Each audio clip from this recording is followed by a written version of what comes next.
Bismillahirrahmanirrahim. Assalamualaikum warahmatullahi wabarakatuh. InsyaAllah hari ini kita akan belajar pelajaran fiqah tahun 3 yang bertajuk solat fardu. Disebabkan isi-isi penting dalam solat fardu ni banyak, so saya bahagikan kepada beberapa bahagian. Hari ini kita akan tengok dan lihat bahagian kedua. Untuk pelajaran hari ini, kita akan lihat 3 perkara sahaja. Yang pertama berkenaan dengan lafaz niat solat, yang kedua perkara sunat di dalam solat, dan yang ketiga perkara yang membatalkan solat.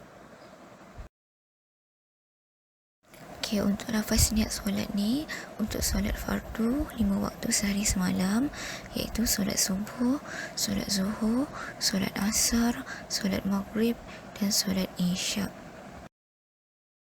Ini adalah lafaz niat solat subuh. Usolli fardas subhi raka'ataini adaan lillahi ta'ala. Maksudnya, sahaja aku solat fardu subuh 2 rakaat tunai kerana Allah Ta'ala. Lafaz niat solat zuhur. Usolli fardas zuhri arba'a raka'atin adaan lillahi ta'ala. Maksudnya, sahaja aku solat fardu zuhur 4 rakaat tunai kerana Allah Ta'ala. Lafaz niat solat asar. Usolli fardal asri arba'a raka'atin adaan lillahi ta'ala. Sahaja aku solat fardu asar 4 rakaat tunai kerana Allah Ta'ala. Lafaz niat solat maghrib. Usolli fardal maghribi salasa raka'atin adaan lillahi ta'ala.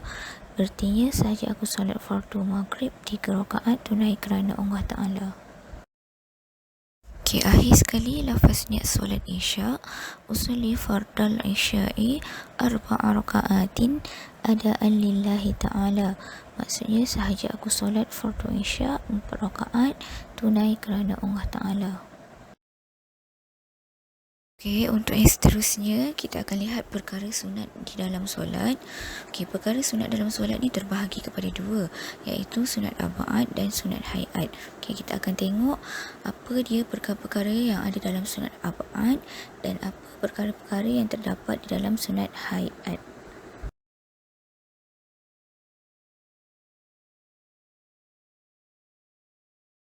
Seterusnya kita lihat perkara sunat aba'ad. Kalau tengok dalam buku teks awak, muka surat 17 tu ada 6 perkara tentang sunat aba'ad. Yang pertama, duduk tahiyat awal. Kedua, membaca tahiyat awal. Ketiga, membaca selawat ke atas Nabi dalam tahiyat awal. Dalam bacaan tahiyat tu ada Allahumma sholli ala Muhammad wa ala ali Muhammad. Itu dia selawat. Yang keempat, membaca selawat ke atas keluarga Nabi dalam tahiyat akhir yang panjang dia. Yang kelima, membaca doa kunut. Doa kunut ni kita baca pada solat subuh rakaat kedua. Dan yang akhir sekali, berdiri membaca doa kunut. Untuk keenam perkara ni, dia merupakan perkara sunat aba'ad. Sunat aba'ad ni adalah sunat yang perlu kita buat.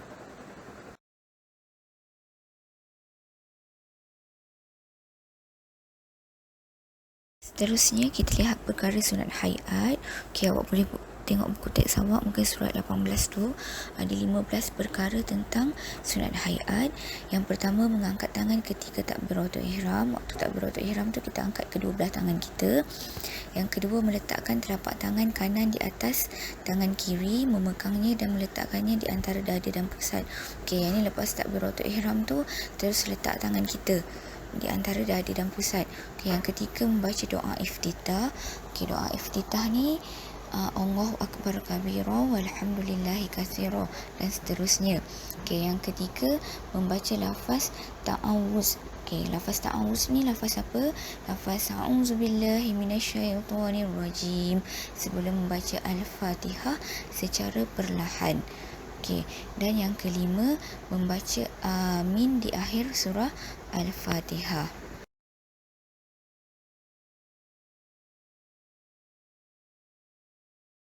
Okay, seterusnya tengok perkara yang keenam, menguatkan bacaan surah Al-Fatihah iaitu pada 2 rakaat yang pertama dalam solat subuh, maghrib dan isyak. Maksudnya pada rakaat pertama dengan rakaat yang kedua perlu menguatkan bacaan surah Al-Fatihah.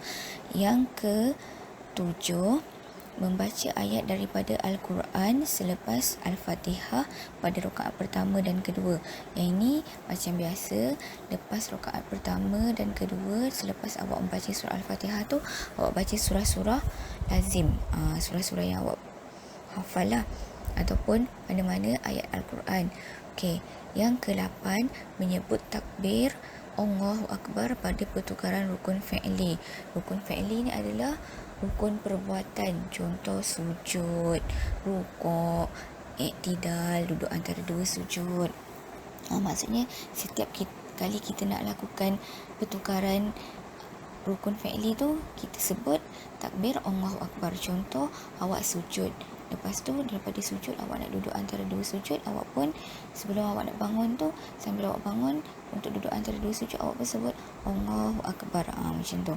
Okey, perkara yang ke-9, membaca tasbih 3 kali ketika rukuk dan sujud.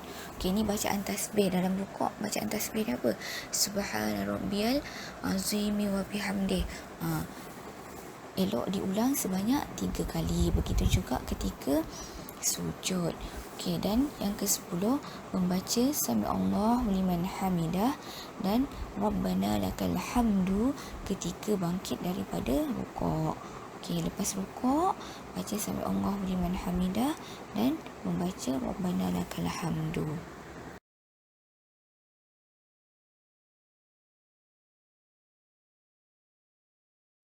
Perkara yang ke-11, membaca Rabbil firli warhamni wajburni warfa'ni warzuqni wahdini wa'afini wa'fu anni ketika duduk antara dua sujud.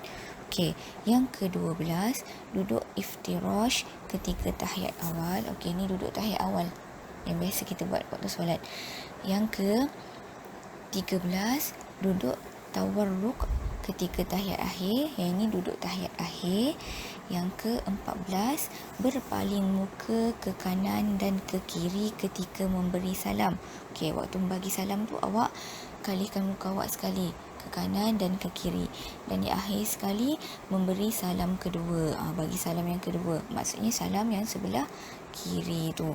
Okey, itu adalah 15 perkara sunat haiat. Okey, untuk pengetahuan awak semua, sunat haiat ni kalau tak buat pun tak apa, sebab dia merupakan sunat yang tidak dituntut. Okey, contoh macam awak baca doa iftitah tadi. Kalau dalam solat awak tak nak cepat lah, awak tak dapat nak baca doa iftitah tu, ataupun awak tak sempat nak baca doa iftitah, awak kejar masa, so awak tak baca pun tak apa, tak berdosa. Kalau sunat abaat tu kita perlu buat.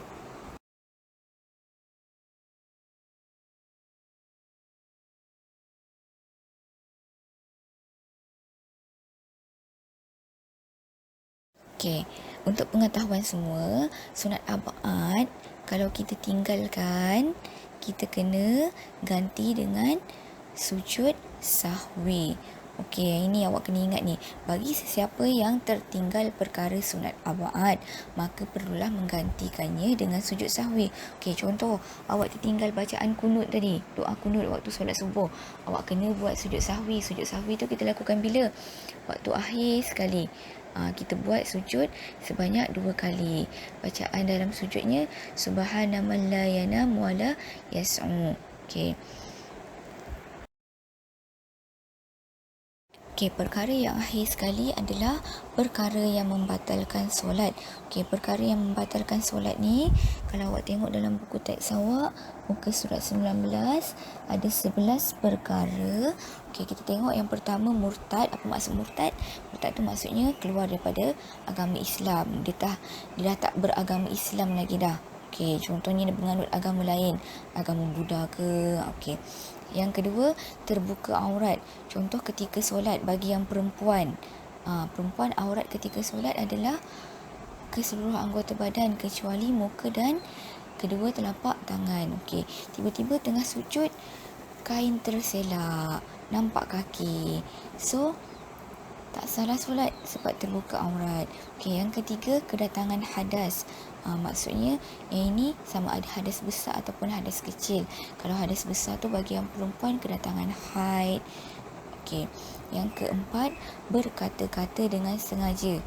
Contoh waktu solat awak bercakap-cakap, ada kawan kat sebelah, tadi kau makan ayam sedap tak? Tanya pula kawan macam tu. Tak boleh berkata-kata dengan sengaja. Okey, yang kelima, memalingkan dada dari arah kiblat. Contoh, kita angkat takbir, kita kena hadap ke arah kiblat. Okey, tiba-tiba tengah-tengah solat tu awak pusingkan badan awak ke kiri ke kanan. Salah, memalingkan dada ke arah kiblat, tak sah solat. Okey, yang keenam, makan dan minum walaupun sedikit. Yang ini tiba-tiba tengah-tengah solat ada makanan, sisa makanan dalam mulut, awak terasa, lepas tu awak pun pergi kunyah-kunyah, telan. Batal solat awak. Tak boleh macam tu. Okey, perkara yang ketujuh, hilang akal, mabuk, pitam atau gila. Hilang akal, mabuk, pitam atau gila. Ni samalah ni. Hilang akal, tak berakal, tak ada akal dia. Maksudnya kalau awak tengok tahi, cicak, awak rasa dia macam coklat ke, awak pun pergi ambil. Hilang akal, mabuk, orang yang tak sedarkan diri. Ni seumpamanya lah pitam ataupun gila. Ini maksudnya akal dia dalam keadaan separuh sedar, tidak sedar. Okey, yang ke-8, berkata-kata selain perkataan dalam solat. Okey, berkata-kata selain perkataan dalam solat apa? Contohnya macam tadi, awak bercakap-cakap dengan kawan awak, tanya pula pasal ayam tadi sedap ke tak, ataupun tanya ke pasal cerita kartun ke, game ke, ataupun awak terdetik kat dalam percakapan awak perkataan selain daripada yang ada dalam solat. Contoh, tiba-tiba awak kata tak ada dalam solat, batal lah solat awak. Okey, yang ke-9, menambah atau mengurangkan rukun fi'li dengan sengaja. Okey, rukun fi'li tadi apa? Perbuatan. Okey, maksudnya awak tambahkan ataupun awak kurangkan rukun fi'li awak dengan sengaja. Contoh, awak kata solat Isyak ni 4 rakaat, lama sangat lah.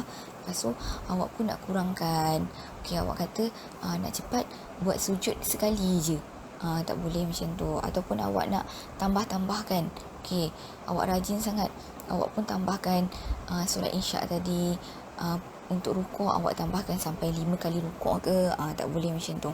Okey, yang ke-10, kedatangan najis yang tidak dimaafkan pada badan, pakaian atau tempat. Yang ini tiba-tiba terdapat najis pada pakaian, badan ataupun tempat. Apa najis yang tidak dimaafkan tu?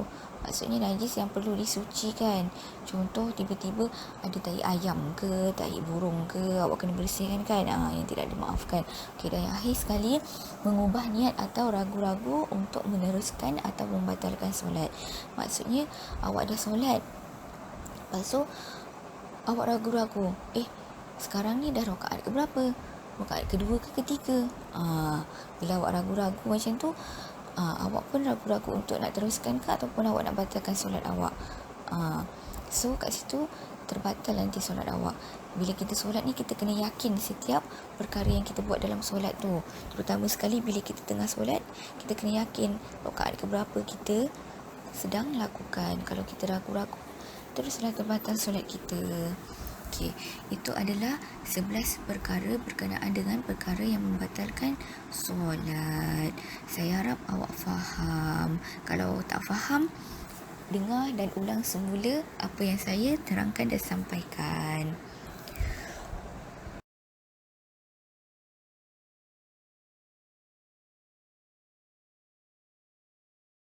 Itu sahaja untuk hari ini.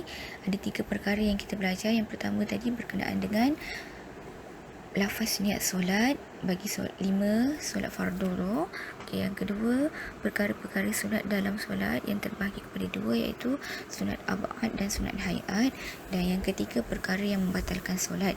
Okey, kalau ada mana-mana bahagian yang awak tak faham ataupun kurang jelas, tolong dengar semula penerangan saya, cuba fahamkan dan cuba dengar dengan teliti. Okey, kalau ada yang tak faham juga, boleh secara personal lah kat saya. Okey, dan jangan lupa nanti tolong buat latihan.